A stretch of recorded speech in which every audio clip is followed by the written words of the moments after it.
हाँ मित्रों, मैं एक बार फिर से गुरुजी उपस्थित हूँ। चलते हैं बिना समय गवाए शुरू करते हैं। आज का विषय है हिंदी व्याकरण में स्वर।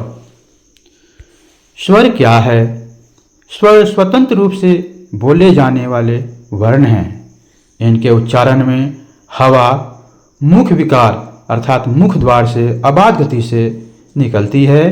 इनकी संख्या 13 है। स्वर की संख्या 13 है, परंतु उच्चारण के आधार पर इनकी संख्या 10 ही मानी गई है। ऐसे हम लोग सभी को पढ़े हैं हिंदी व्याकरण में स्वर की संख्या 11 है और उच्चारण की दृष्टि से 10 हैं, लेकिन लिखते हम लोग हैं 13 स्वर।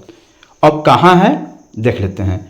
ऋ जो है स्वर की श्रेणी में नहीं रखा गया है, अर्थात यहाँ देख लेते हैं।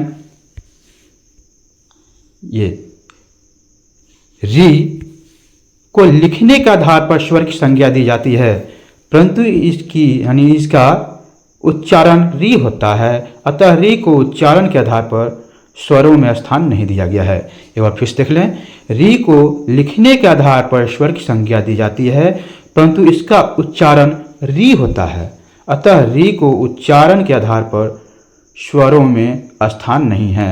अर्थात कह सकते हैं उच्चारण के दृष्टि से स्वर की संख्या 10 है और सिर्फ आए कि स्वरों की संख्या कितनी है तो 11 हैं और उच्चारण की दृष्टि से आए तो 10 हैं। आगे उच्चारण के आधार पर स्वर 3 प्रकार के हैं। कितने प्रकार के हैं? 3 प्रकार के हैं। पहला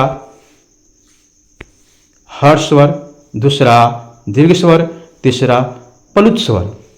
आगे पहला हर्ष स्वर, ये 4 प्रकार के हैं। कौन कौन हैं?